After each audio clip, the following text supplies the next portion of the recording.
This is Retro Sports Radio. Visit RetroSeasons.com for more sports history.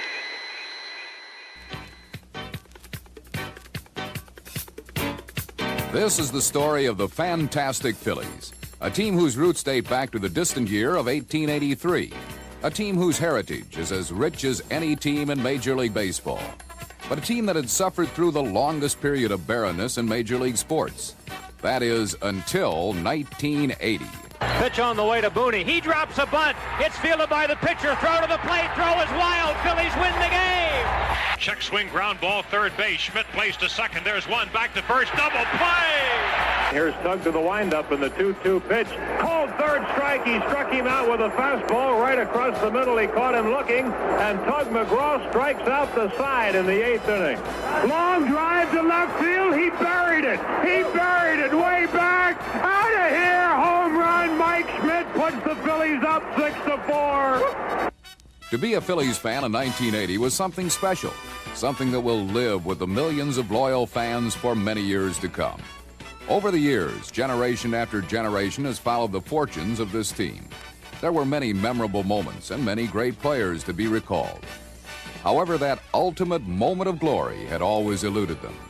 Then in 1980, when no one expected it, it happened. Willie Wilson standing in. The 1-2 pitch. Swing and a miss. He struck him out. Yes, yes they did. Phillies are the world champions. The world champions of baseball. In retracing the Phillies' rise to glory, you have to go back to the date of August 31st, 1979, when Dallas Green was appointed manager. It was not a job he desired. It was not a job he intended to keep. His future lies in the Phillies' front office. However, Dallas Green was the right man for the task at hand. He had heard the stories of how the Phillies were a team of talent, but a team that lacked desire, a team that lacked heart. With job security the furthest thing from his mind, Dallas Green responded to the challenge. He made no outrageous promises. All he said was, "If I keep yelling and screaming, they'll eventually be listening." And listen they did. When the 1980 season began, it was felt that Pittsburgh was the team to beat in the National League East, with the Montreal Expos offering a serious threat. The Phillies? Well, they're good, but you know that Philadelphia syndrome. Over the first couple of months, the experts appeared right on target, as Pittsburgh ruled the roost with Montreal in close pursuit. But by mid-June, the National League East race took on a new look as the Phillies made their move. On June 18th, they found themselves just one half game from the top when they snapped a ninth-inning 1-1 tie against San Diego en route to a 5-1 victory. Pinch hitter Keith Moreland led the way with a clutch double. Pitch to Moreland. Swing and a long drive, deep center field. Data way back. This ball is off the top of the wall. Maddox scores. Boa scores. Phillies lead it 3-1 on a big pinch hit double by Keith Moreland. Lefty Steve Carlton, a two-time Cy Young Award winner, appeared headed to another one of those years as he was rolling along at a blistering pace. On June 22nd, he picked up his 8th straight win to improve his overall record to 13-2. The Phils broke the game open in the 7th with Lonnie Smith, Mike Schmidt, and Greg Luzinski leading the way. Blue stretches. Here's the pitch to Schmidt. Swinging a fly ball right field deep. Jack Clark going away back. Can't get it. Fair ball off the fence. Lonnie Smith rounding third. He'll score. Schmidt to third base with a triple, and it's a tie ball game. Pitch to Greg. Swing. Line drive right field. It's caught by Clark. Schmidt tags. Clark's throw to the plate. Offline. Mike scores, and the Phillies lead it 4-3. And Mike Schmidt is with us now, and Mike, big blow there in a good ball game. Well, thank you. It was a good ball game. I'm very happy about this game, not only for Steve, I guess getting his 13th win, but it was the last game of the road trip. Give us a little momentum to go home with. We got some hitting out of the middle of our order, the guys that haven't been swinging too well lately. Mike, the triple that you hit off the right field fence, did you feel like it was going to carry that far? Definitely. You called it a fly ball, Harry. I'm not too appreciative of that. The Phils were hanging tough, trailing the Expos by a couple of games. On June 30th, the Phils journeyed to Olympic Stadium to take on those Expos in a 3-game series. In the opener, the Phillies hit Montreal with a 7-run fourth inning that resulted in a 7-5 victory. Keith Moreland and Pete Rose provided the bulk of the heroics in that big inning. From the windup, the pitch on the way to Moreland. Here's a ball well hit to deep left field, way back. That ball is out of here. A grand slam home run for Keith Moreland. And the Phillies take a 4-0 lead. 2-1 pitch to Rose is a drive deep to right field. Office way back. That ball is out of here. Pete Rose has his first home run of the year. A 2-run homer for Pete Rose, and the Phillies lead it 7-0. The following night, the Phillies again defeated the Expos, this time in 11 innings. With the score tied at 3, Pete Rose plated 1 run, and the Montreal error would prove to be their undoing in this 5-4 Philadelphia win. Pitch on the way to him, ground ball, base hit to left field. Gross is being waved around. Here's LaFleur's throw. It is offline. Phillies score. Throw to third. The ball gets away. Picking up and coming on in is going to be Booney, and he scores. Phils get 2 runs. At the All-Star break, the Phils found themselves just 1 game from the top. One of the reasons for the Phillies' newfound success was the job turned in by rookie right-hander Bob Walk. One of those free spirits, Walk won his 6th straight on July 16th when he turned back the Houston Astros on 3 hits. Then the next night, the old master himself, Steve Carlton, did the rookie one better, allowing the Astros a mere 2 hits and winning his 15th game of the season. Here's the stretch by Carlton. The 3-2 pitch. Ground ball, first base. Pete Rose has it. Run to the bag. Rose wins, and so do the Phillies. However, there were storm clouds on the horizon. The Phils started to slip. On August 10th, they dropped a doubleheader to Pittsburgh. They were now in 3rd place, 6 games off the pace. But Dallas Green kept screaming, and the Phils kept listening. On August 21st, they had crawled back to within a game and a half of the top, and they defeated the San Diego Padres in 17 innings. The game was finally resolved when McBride tripled home Mike Schmidt. Kenny's pitch. Here's a ball ripped into deep right center field. Winfield giving chase, so is Mumphrey. They can't get it. Schmidt had stopped at second base, but he's being waved around. Here comes the relay. Here comes Schmidt. He scores. Phillies win. 9-8 Phillies in 17. They win. The Phils eventually reached the top of the division on September 4th when home runs by Mike Schmidt and Greg Luzinski powered them to a 3-2 victory. Very high fly ball deep to right field. Way back. Out of here. Home run. Mike Schmidt has just hit his 7th career home run off Jerry Royce, and the Phillies lead it 2-0. Here's the 2-2 pitch. Swing and a line drive left field. Deep. It is out of here. Home run. Greg Luzinski, a line homer into the bullpen and left. And the Phillies lead it 3-0 for the Bull, his 17th. It was becoming evident that this race was going right down to the finish. On September 8th, the Pittsburgh Pirates, struggling to stay in the race, were in Philadelphia for a 2-game series. In the opener, the Phillies downed the Pirates 6-2. Then the following night, they completed the sweep with a 14-inning, 5-4 victory. Pitch on the way to Booney. He drops a bunt. It's fielded by the pitcher. Throw to the plate. Throw is wild. Phillies win the game.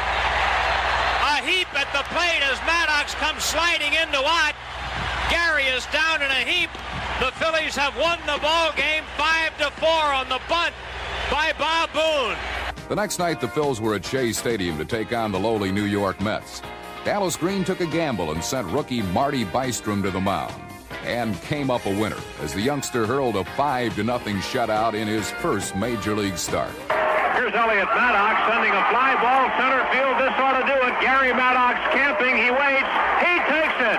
Marty Bystrom has pitched a 5-hit shutout, and the Phillies have won the ball game 5-0 to remain a half game behind the Montreal Expos. Marty, congratulations on just a super job in your first start. You have to be very, very happy. Were you nervous at all at the beginning? Well, just a little bit there, but not really. After throwing that 1 inning in L.A., I took all the nervousness away there, and I just felt comfortable and relaxed. Went out there and threw strikes tonight. You appeared to have command of all your pitches. Yeah, well, that's what helps me get these guys out up here, and everything worked out good. Then the following evening, veteran Dick Ruthven notched victory number 15 as he downed the Mets 5-1. The 2-0 pitch. Swinging a long drive, deep left field. Henderson back, out of here, home run. Mike Schmidt's 38th home run of the year. First hit of the ball game for the Phils has put the Phillies on top, 1-0. Pitch to McBride. Swing, fly ball center field. Mookie Wilson there. Makes the catch. Ruthven tagged. Here's Wilson's throw. Is not in time as the ball. Ruthven hits the catcher Trevino just as the ball comes to Trevino. Pops out of his glove. Ruthven scores and the Phillies lead it 2-1. The 2-2 pitch. A shot to deep right center field. That ball is carrying well. That ball is not going to be caught. It bounces out over the fence. It'll be a ground rule double, and Garry Maddox will score the insurance run the Phillies were looking for. 3-1 Phillies on the ground rule double by Del Unser. The set by Berenguer. Here's the 2-1 pitch to Rose. Here's a hard hit ball through for a base hit, and 2 more runs are going to score. Pete Rose delivers a single up the middle, and the Phillies have busted it open here in the 9th inning.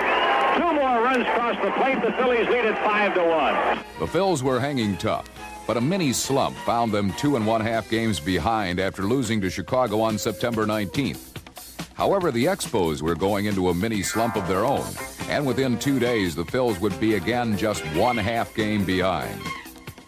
On September 22nd, the Phillies pulled out a 3-2 victory over the St. Louis Cardinals in 10 innings, with rookie Keith Moreland providing the offensive heroics as Steve Carlton garnered win number 23, and Tug McGraw notched save number 18. Seaman ready with a 2-2 pitch. Fly ball right field. Dropping quickly. Is it fair foul? A fair ball. Extra bases. Bull is rounding third. He's going to score. And Moreland's in the second with a double. And the Phillies lead it 3-2 on Keith Moreland's pinch hit double down the right field line. The Phillies return home on September 24th for their final homestand of the season. In the opener of the homestand, the Phillies and Mets were at a 0-0 standoff after the regulation 9 innings. Then in the 10th, Pete Rose snapped an 0-for-15 slump, and the Phillies had a 1-0 victory. Neil Allen getting his sign, checks the runner at second. Laviglia with a long lead. The pitch, grounded up the middle. Through the middle, a base hit. Laviglia rounding third. He is going to score. The ball game is over. Pete Rose with a single, and the Phillies win it 1-0. Pete, was that the good curveball you hit there? No, sir. The first pitch was a curveball, and I guess he thought I'd be looking for a curve. See, I don't know what they're going to do in that situation, Rich. I don't know if they're going to try to get me to go for a bad pitch or what, but the first one just, ripped right off the table for a strike, and he came back with the fastball. And so the beat went on. The next night, the Phillies moved into first place by a half game when they again beat the Mets 2-1. The game was scoreless in the 5th, when the combined bats of Manny Trio, Garry Maddox, Larry Boa, and Lonnie Smith provided the 2 runs that it took to win. Hit to the right field corner, giving chase is Washington. He can't get that ball. It's in play off the wall. Manny Trio round second. He's heading for third, and Manny will have a stand-up triple. Drive left field and a base hit. Run scores. Phillies lead it 1-0. Garry Maddox lines Jackson's first pitch to left field, and Garry has his 71st run batted in, and the Phillies have a lead. Jackson has his sign. And here's the pitch to him. Bouncing ball back the middle. It's through for a base hit. Larry Boa is going to score. Bystrom holds at second. Phillies lead the ball game 2-0 on a RBI single by Lonnie Smith. Now the Montreal Expos were in town for a big 3-game series.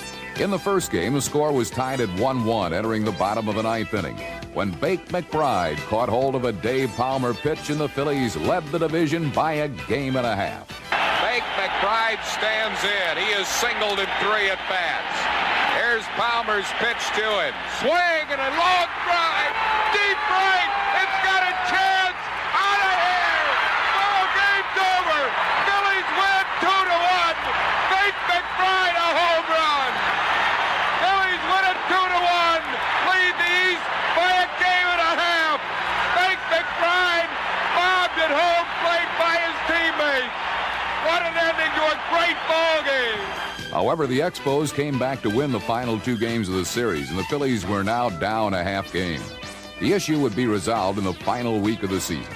On September 29th, the Chicago Cubs were in town. They had a chance to play the spoilers, and they were doing a good job of it. The game was tied at 3-3 when the Cubs scored 2 runs in the top of the 15th inning to take the lead. A loss could well have cost the Phils the division championship. But Garry Maddox and Manny Trio would not let that happen. 1-1 pitch, swing and a base hit, center field, tie game. Garry Maddox, a 2-out line drive single to center, and the Phils are still alive. It's 5-5 in the 15th. The 1-1 pitch, swing and a ground ball, base hit. Phillies win it 6-5. Maddox scores. Trio delivers with a ground single to center field. Phillies have come back to beat the Cubs 6-5 in 15 innings. The key blows, game tying 2-out single by Maddox, and the game-winning 2-out single by Manny Trio. That win was the turning point for the Phillies. The Phillies wouldn't lose again until the National League East had been resolved. The Phils followed up that game with a 14-2 pounding of the Cubs. In the third game of the series, Steve Carlton recorded his 24th win of the season with a 5-0 blanking of Chicago. In the final regular season home game, the Phillies were to claw their way to a share of first place with the Expos. On the way to Schmidt, swing and a long drive, deep center field, out of here, home run. Michael Jack Schmidt has just set a personal high with his 46th home run of the year. Phillies have tied it at 1. The set by Caudle, pitch on the way. Line drive, center field, base hit. Unser being waved around. Here comes Martin's throw back in, not in time, and the Phillies lead the ball game 2-1. Here's the 1-strike pitch to Bittner. Check swing, ground ball, third base. Schmidt plays to second. There's one, back to first, double play. Phillies got the twin killing. They're out of trouble in the 8th inning. So it was on to Montreal. The mission was now clear-cut. Win 2 out of 3 and become National League Eastern Division champs. The Phillies' destiny was in their own hands. In the first game, the Phillies went up by 1. Here's the 2-0 pitch. Fastball, long drive. Watch that, baby. Way out of here, home run. Michael Jack Schmidt has just tied Eddie Matthews' record for all-time homers by a third baseman in the season, number 47. Phillies lead it 2-0. Carter back in. Here's Tug to the windup in the 2-2 pitch. Called third strike. He struck him out with a fastball right across the middle. He caught him looking, and Tug McGraw strikes out the side in the 8th inning. Back at Olympic Stadium in Montreal, Harry Callis with you, where the Phillies have downed the Expos by a score of 2-1. Brilliant pitching tonight by Dick Ruthven, Sparky Lyon, especially Tug McGraw. Tug going the last 2 innings, striking out 5 of the 6 men he faced. So the Phillies have a game lead on Montreal.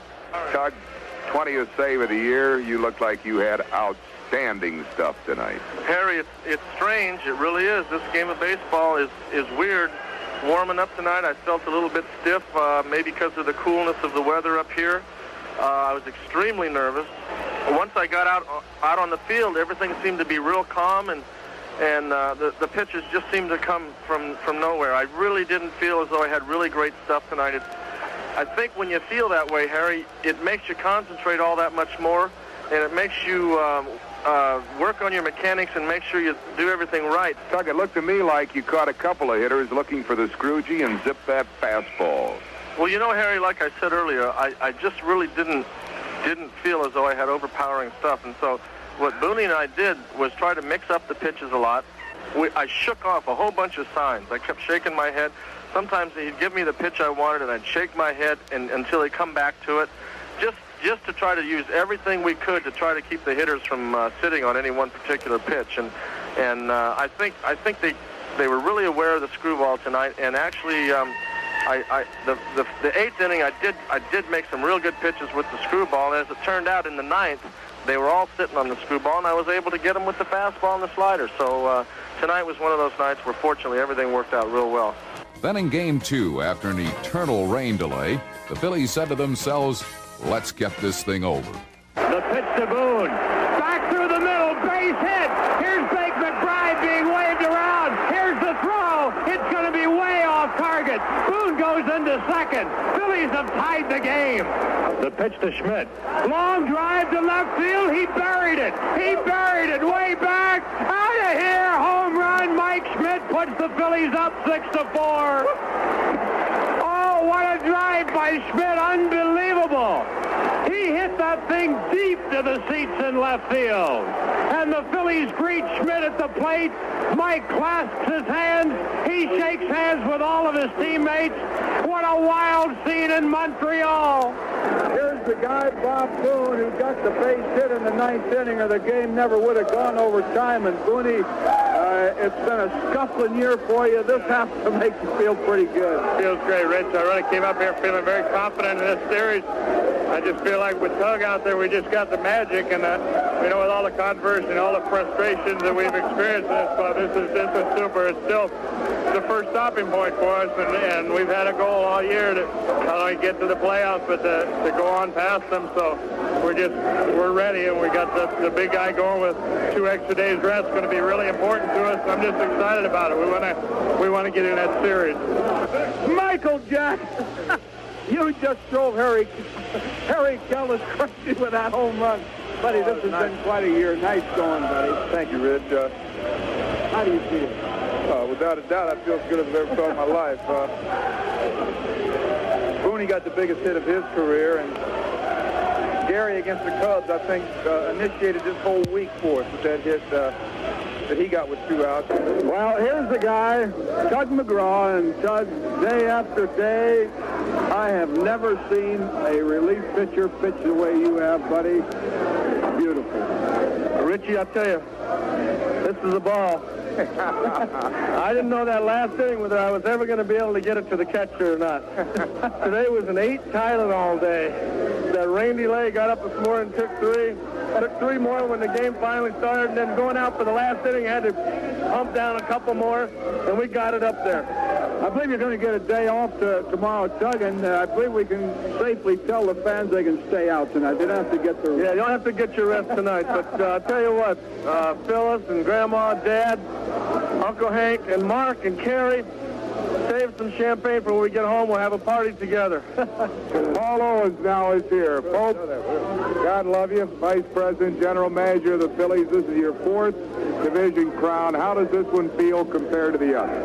I like this one better. I don't know. The other years I kind of felt we might do it, and this year we had our ups and downs early with our pitching, and I just get a special one out of this one. Our guys have fought like hell. I think it's September, and we won all our games on the road, and they could talk about having a little trouble down in the clubhouse, but these guys all want to win. I'll guarantee you that. It's pretty evident right now, isn't it?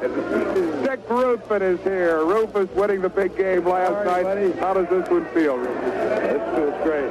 Shoot. I mean, it's just all the adversity and everything for 6 months, and then to come in and do it. And I'll tell you what, we can't say enough for Tug and Marty in the month of September as far as the pitching staff. I mean, we just made it for us.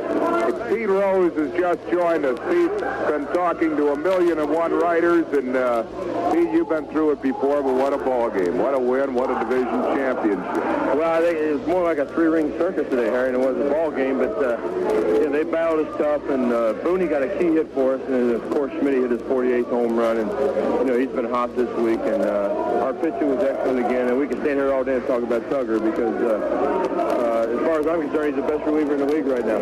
So what do you think? Petey, I don't think there's any question about it. Let me tell you, you're a walking encyclopedia of every game that's ever been played and every game you've ever been involved in. I want to see you replay this one time in 10 years. I know who made the errors, I know that. But, we were trying to be too aggressive on the bases today. I think some of us forgot that the turf was wet. Just like when Schmidt hit the base hit the left field and Lee held me up, they thought I was going. I don't know what Schmidt and Greg were doing on Greg's base hit the center field, but they looked like they had a baton, so it looked like in a relay race or something. That's a hell of a race, isn't it? Luzinski giving a baton to Schmidt. So the Phillies were East Division champions, but they had been in the same position in 1976, 77, and 78. Could they overcome that worn-out jinx of not being able to win in postseason play? They were ready.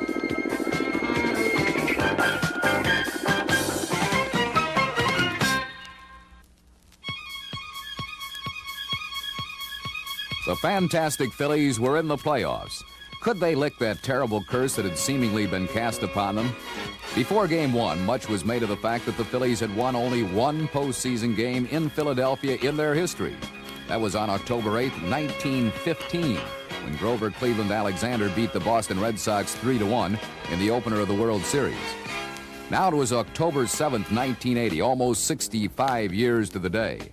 It was time to end that famine. Their opponent was the scrapping Houston Astros, who had won the National League West some 24 hours earlier in a divisional playoff game with the Los Angeles Dodgers. After an all-night flight from Los Angeles, the Astros figured to be a little weary for Game 1. However, it surely didn't appear that way. The pitching matchups pitted Ken Forsch against Steve Carlton. Lefty, a 24-game winner during the regular season, was shaky as he struggled to find his rhythm. The Astros nicked him for a run in the third, but it could have been more. But Carlton, being the competitor that he is, battled his way out of jam after jam. For that matter, all the Phillies were battling. History was not on their side. Finally, in the sixth, their efforts were rewarded. 3-2 pitch. Swing and a long drive. There she goes. Way out of here. Home run. Greg Luzinski. For the moment, it appeared as though the monkey was off their back. And in the seventh, the Phillies made it a 3-1 game. Here is a little looper, shallow left field. It's dropping. It's in for a hit. Maddox scores. Phillies lead the ball game 3-1. Greg Gross drops a looping single into shallow left, and the Phillies have an insurance run. Out of the bullpen came Tug McGraw for the final 2 innings, and he simply shut the door on Houston, and the Phillies had a 3-1 victory in the first game of this best-of-5 series. However, the Astros bounced back the next night to even the series at a game apiece with a 7-4 victory in 10 innings. Now the scene shifted to the spacious Astrodome in Houston, Texas. In Game 3, the Astros eked out a 1-0 victory in extra innings to take a 2-1 lead in the series. Suddenly, history was staring in the Phillies' faces again. Would they fail once more in postseason play? Game 4 of this series was one that will live in baseball history. Just about everything imaginable occurred in this game. In the fourth, with the game scoreless, the Astros pulled off what they thought was a triple play, but turned out to be a double play. 1-2 pitch, broken bat, one hopper to the pitcher. He throws to first. Out at first base is Garry Maddox. Broken bat, one hopper. Maddox is out. Now Houston arguing that they might. I don't know what the argument is. That ball was the short hop, Harry. That ball was the short hop. I don't either. That was not. Vern Rule even doesn't think that he caught the ball. That was a short hop. Maddox is out at first. Everybody else is safe. Wait a minute. What's Harvey ruling? Wait a minute. A triple play? No way. They're ruling a triple play. They're ruling the ball was caught on the fly, and it was not. They're ruling that ball was caught on the fly, and they're giving a triple play to Houston. I can't believe it. But all that craziness aside, the Phillies were fighting for their lives. With the hourglass dwindling, the Phillies came to bat in the eighth and trailing 2-0. Pitch on the way to Rose, bouncing ball right side. It has eyes. It goes through. Being waved around is the lead man, Gross. He's going to score. Play to third, not in time. Play to second, not in time. Runners second and third. Phillies trail the game 2-1. Here's the 3-2 pitch. Swing and a bouncing ball back the middle. It's gloved by Morgan. No throw. Everybody safe. Tie ball game. Ready to go. At the belt. The 1-2 pitch to Trio. Punch shot. Right field being charged. And that ball is caught. The runners are tagging. Here's the throw to the plate. Rose scores. But the Astros tied it up in the ninth, and this one was headed for extra innings. In the 10th, Pete Rose started things with a single. Then, with pinch hitter Greg Luzinski at bat, Astros catcher Bruce Bochy was about to find out what it's like to play against Pete Rose. The 1-0 pitch. Driven to left field. Hard hit ball down into the corner. That ball one hops against the fence. Here comes Pete Rose digging around third. He's going to keep right on going. Here's the play at the plate. He scores! He knocked both Bochy over. The throw was there, but he knocked him over. Bochy didn't hold the ball, and the Phillies lead the game. Manny Trio followed with another key hit that scored Luzinski, and the Phillies were on their way to tying up this series with a 5-3 victory. In Game 5, the Phillies again found themselves on the short end of the score, entering the 8th inning trailing 5-2. But as they had done the day before, they put together an 8th inning rally, this time tallying 5 times. The one strike to Trio. Line drive left field. Base hit. Here comes Avalos to score. Heading for third base is Unser. That ball's in the corner. Here comes Unser for the plate. He's going to score. He goes into third. Manny Trio to third with a 2-run triple. Phillies lead the game 7-5. The Astros refused to quit, and they tied it up in the bottom of the 8th. After a scoreless 9th inning, this one would have to be resolved in extra innings for the 4th game in a row. In the 10th, pinch hitter Del Unser and center fielder Garry Maddox parlayed a pair of doubles into a run, and the Phillies were on top to stay. Pitch on the way to Maddox. Line drive, center field, sinking, base hit. That ball's in play. Phillies lead. The ball gets Guy Poole. Maddox goes to second. In the bottom of the 10th, Dick Ruthven, working out of the bullpen on this night, put down the Astros 1-2-3. And the Philadelphia Phillies were the National League champions. The windup by Ruthven. The 3-2 pitch. Here's a punch shot to center field. Maddox racing over. Yeah! He catches the ball. Phillies win the pennant. The Phillies have won the pennant. The Phillies win the ball game 8-7. They go to the World Series for the first time in 30 years. We came a long way as a team this year, Richie. You know that as well as anybody. And it took every ounce of everything we had to win this playoffs and actually to win our division as well. And I think we're so happy about this, going into the World Series for the first time in so many years. It's the biggest fun we're going to have is getting over these hangovers we're going to have tonight. I'm very excited. This is the biggest thrill of my life. And like I said, I just want to thank my teammates, the Philadelphia organization, for making it possible for me to make my dream come true of getting a house for me and my family. I'm so excited. I don't know. I think I'm going to have a heart attack. I was a little worried when they went ahead 3-2. I thought we could still come back, and then when they scored on the wild pitch, I went in and told Larry, really bear down, because 1 run down, we still got 2 at bats. Then they come up with Hal got another base hit, triple, driving another run, and three down at that time's difficult. 1's not that quite difficult. You got some guy to hit the ball out of the ballpark, but we came back with 5, and then I just couldn't believe they tied up into that. But Cruz is a tremendous hitter, and they got the base runners. And Poole had a great night. And we just didn't get the key guys out in the right situations, except the 9th inning. I did a lot of praying on that field yesterday and today, and all of my prayers were answered, Harry. And I watched most of that game today. I was a lot of dead weight out there myself, and Manny Trio reached back and played the best game I've ever seen a second baseman play. The best game, bar none, I've ever seen a second baseman play. They took every ounce of everything this team had. We did it. They said we couldn't beat them down here 2 games. Got down 3 runs, just 2-5 right at them. 13 years in the big leagues, and I loved every one of them, but not as much as this year. I feel so happy for these guys. I think these guys have buried some ghosts that have been following me around a long time. They've been following the 64 team a long time. The John Tight Pants Titus team in 1915. I think we laid them to rest. So the Phillies were in the World Series for the first time since 1950, and only the 3rd time in their history. They would lock horns with the American League champion Kansas City Royals and attempt to win their first championship ever. Game 1 of the World Series was played at Veterans Stadium on Tuesday, October 14th. Because of having to go the full route in the playoffs, the Phillies' pitching situation was not in the best of shape. As a result, rookie Bob Walk would have to do the hurling against Kansas City's 20-game winner, Dennis Leonard. It's unusual to start a rookie in a World Series. So unusual that it had been 28 years since it had happened when Joe Black towed the rubber for the Brooklyn Dodgers. But then again, this had been an unusual season for the Phillies. At the outset, things looked bleak for the Phils as Amos Otis and then Willie Aikens cracked 2-run homers to give the Royals a 4-0 lead. But in the 3rd, the Phillies came roaring back. It started with the bats of Larry Boa, Bob Boone, Lonnie Smith, and a fielding mix-up by the Royals' George Brett. Dennis Leonard winds, and the 2-2 pitch to Boa. Swing, base hit center field. Boa has the Phillies' first hit of the World Series. To that point, Dennis Leonard had retired 7 Phils in a row. There goes Boa. The pitch to Boone, a called strike, throw to second. Not in time, stolen base, Larry Boa. The pitch to Boone, swing, line drive, fair ball down the left field line, going to the corner. Boa rounding third, he'll score. Boone at second base with a double. Line drive, base hit left field. Bob Boone will stop at third base. Wilson's throw comes into Brett. Lonnie Smith stumbles, rounding first base. Smith now caught between first and second as Brett chases him down.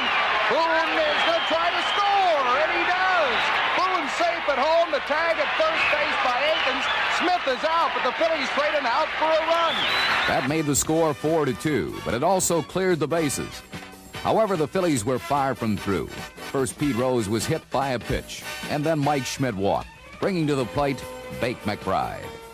Pitch to Bake McBride. Fastball, swing and a long drive. Deep right field, way back. It is out of here. Home run, Bake McBride. Phillies have taken a 5-4 lead. In the fourth, the Phils made it a 6-4 ball game.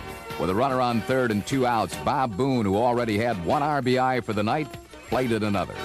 Leonard winds a 3-1 pitch to Boone. Swing and a drive to right field. It's in for extra bases. Clint Hurdle chasing. Trio scores. Boone on his way to second. He's there with a double. And Bob Boone has his second run batted into the ballgame. Meanwhile, Bob Walk had settled down since being touched for the 2 home runs and was pitching good baseball. Now the pitch to Akins. Swing and a miss. He struck him out. Bob Walk has just put down the Royals in order here in the 5th. And Walk has retired 6 Kansas City batters in a row. Walk finally weakened in the 8th when Willie Akins hit his second 2-run home run in the game to make it a 7-6 game. Out of the bullpen came the ubiquitous Tug McGraw to shut the door. And the Phillies had captured the first game of the 1980 World Series. The 2-2 pitch to Willie Wilson. Swing and a miss. He struck him out. Tug McGraw, as he has done so often, saves the first game of the 1980 World Series. Phillies win 7-6, go 1-up over the Royals. Game 2 figured to be the pitching masterpiece of the series, pitting the Phils' 24-game winner Steve Carlton against the Royals' outstanding left-hander Larry Gura. The game was scoreless through the first 4 innings, but Lefty was struggling. However, when he needed it, he had it, and the Phillies' defense took it from there. Brett moves off second, Hal McRae off first with 1 down.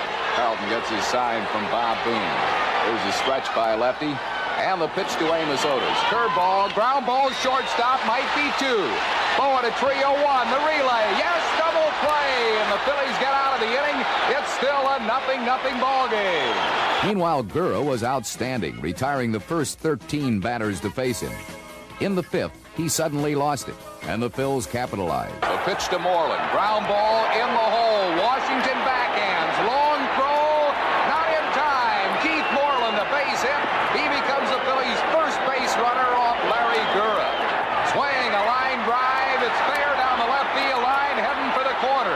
Keith Moreland rounding second on his way to third. Maddox heading for second base. He's safe there with a stand-up double. A high fly ball, deep right. That should score the run. Jose Cardinal back near the warning track. Makes the grab. Moreland tags. He'll score easily. Maddox moving from second to third after the catch. And the Phillies lead it 1-0. Swing and a line drive. It's a hit to left. Garry Maddox scores, and the Phillies lead it 2-0. The Royals finally got to Carlton in the 6th for a run. It could have been more except for that Phillies combo of Boa to trio to Rose as they reeled off their 3rd double play of the night. Here's a stretch by Carlton. The pitch to White. Swing, a hard ground ball right at Boa. Might be 2 to trio 1. Relay, double play. Phillies still lead 2-1. Carlton gets out of a big jam here in the 6th. The Royals were too good a team to be repelled too many times. In the 7th, Lefty lost his control, walking 3 batters, and the end result was 3 runs that gave Kansas City a 4-2 lead. But there was no panic with the Phillies. They had been in this situation before and had survived. In the 8th, with the Royals' ace reliever Dan Quisenberry on the mound, they opened up with a 4-run assault that gave them a 6-4 lead to send the city of Philadelphia into a state of unknown euphoria. Bob Boone at first base with a walk and nobody out. Del Unser facing the side-wheeling Dan Quisenberry.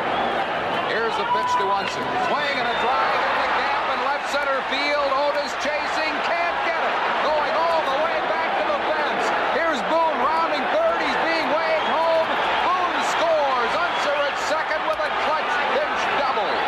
Quisenberry's pitch to McBride. Swing a high bounding ball over the head of Frank White, base hit right field. Unser scores, and the Phillies have tied it 4-4. Swinging a long drive to deep right field. Cardinal going away back. He can't get it. Over his head and off the base of the fence. Frank McBride is being waved around. Here's Frank White's throw, and he is safe at home plate. Phillies lead it 5-4. The pitch to Moreland.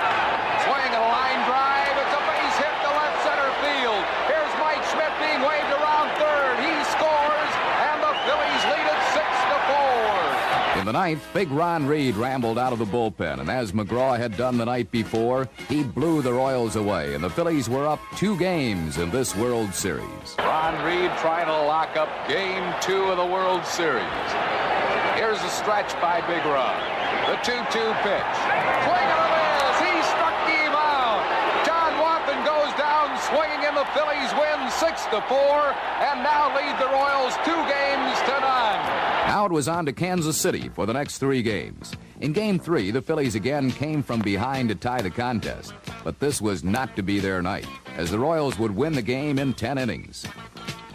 The next afternoon, the Royals tied up the series at 2 games apiece with a 5-3 victory. However, something very meaningful occurred in this game as far as the Phillies were concerned. It was in the 4th inning, and the Royals' George Brett was at bat against the Phillies' Dickie Knowles.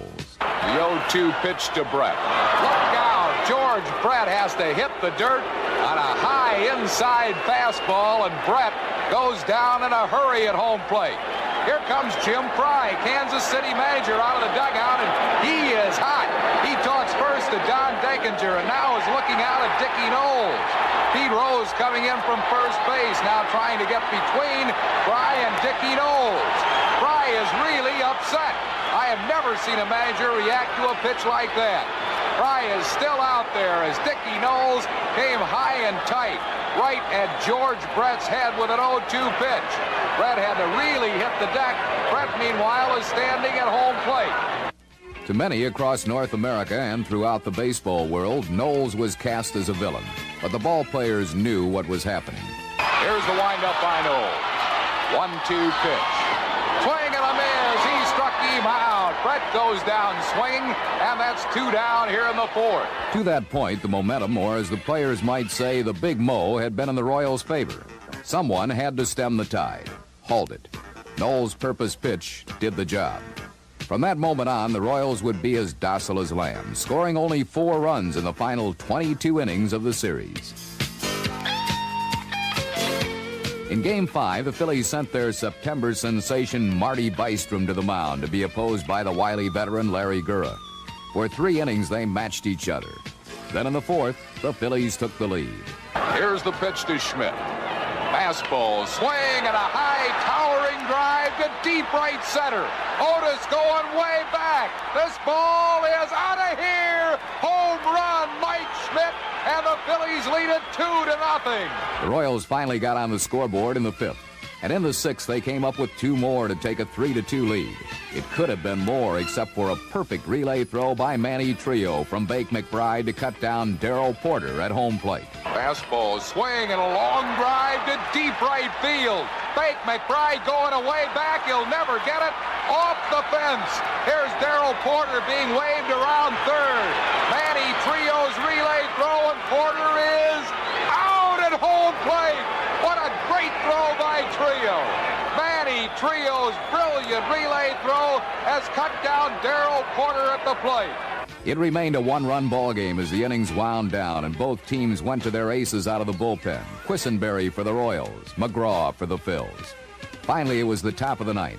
Last call for the Phillies. Mike Schmidt got things started with an infield hit. Now Del Unser was at the plate. Unser had already had 1 big hit in the series off Quisenberry. Could he do it again? Here's the pitch to Unser.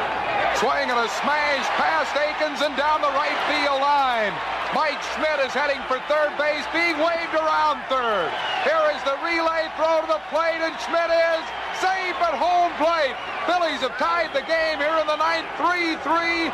Del Unser, another clutch pinch double. Unser eventually moved to third, and with 2 outs and Manny Trio at the plate, he would score. Here's the pitch to Trios. Swing and a smash back of the mound off the glove of Quisenberry. Brett picks up the ball, throws, not in time. Unser scores, and the Phillies lead it 4-3. In the bottom of the ninth, McGraw seemed to be struggling as he loaded the bases on walks. But when he needed it most, it was there. Bases loaded with Royals, 2 down, bottom half of the ninth inning. Phillies lead by a run. It all boils down to Tug McGraw and ex-teammate Jose Cardinal. Tug is ready. A 1-2 pitch. Swing and a miss. He struck him out with a fastball. Phillies win by a score of 4-3. Tug McGraw wins another one, and the Phillies are now up on Kansas City 3-2 and going back to Philadelphia. So now it was back to Philadelphia and history. In Game 6, the Phillies sent Steve Carlton to the mound while the Royals countered with right-hander Rich Gale. The game was scoreless through 2 innings, when in the third, with the bases loaded, Mike Schmidt, who would be the series MVP, put Philadelphia on the board. From the windup, here's the pitch to Schmidt. Swing and a line drive, hit right center field. Boone scores. Here's Lonnie Smith being waved around. He scores, and the Phillies lead it 2-0. In the fifth, the Phillies made it a 3-0 ball game, and in the sixth, they upped the count to 4-0. Here's the pitch by Splitter. Swing and a line drive left field. It's a fair ball going to the corner. Larry Bower rounding first, on his way to second. He's there with a stand-up double. The 0-1 pitch to Boone. Curveball. Swing and a line drive hit to center field. Bower rounding third. He's going to score, and the Phillies now lead 4-0. And the 65,000 plus here at Veterans Stadium can smell a world championship. Meanwhile, Carlton was back in mid-season form as he whistled through the Royals' batting order. But in the eighth, Carlton, who was now up to 331 innings pitched for the season, tired. And the Royals got to him for a run. Once more, out of the bullpen came the Tugger. McGraw trying to reach back one more time. Tug has the sign. Here's the 3-2 pitch to McBride.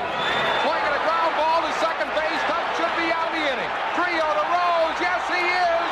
Phillies still lead 4-1. The Royals were fighting for their baseball lives.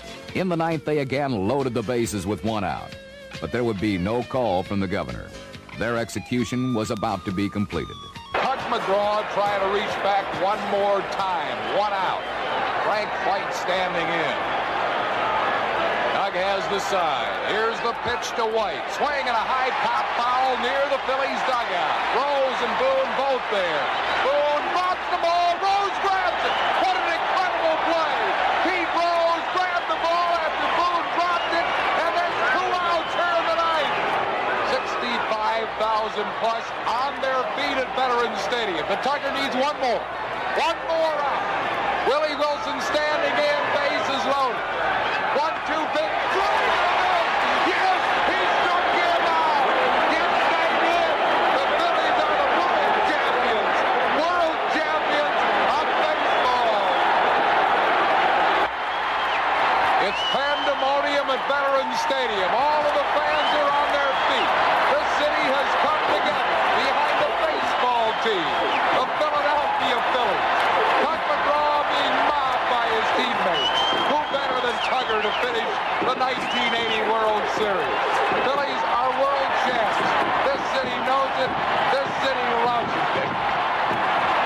Less than 24 hours later, the Philadelphia Phillies and more than 1 million of their faithful convened in a parade and celebration unmatched in sports history. It was truly a love-in between a city and its team. Philadelphia Phillies, world champions of baseball.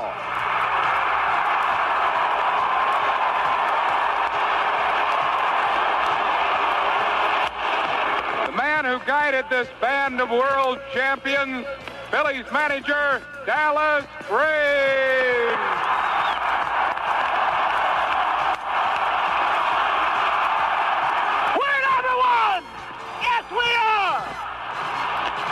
People are beautiful, and this baseball team is beautiful. Thank you, thank you.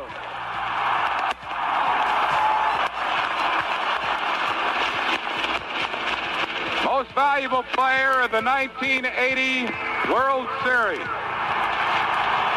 He'll be the most valuable player of the National League. Michael Jack Schmidt.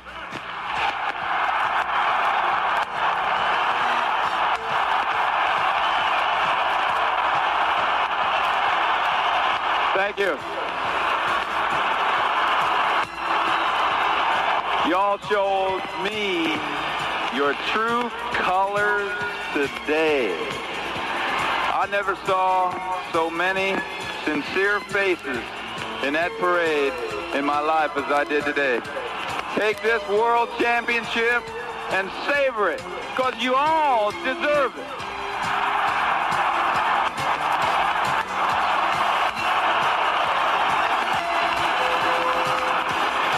Who's got to finish it? Who's going to finish the celebration? The 1-2 pitch, swing and a miss, struck him out. Tug McGraw. All through baseball history, Philadelphia has had to take a back seat to New York City. Well, New York City, we're number one! On May 1st, 1883, the Phillies played their first game.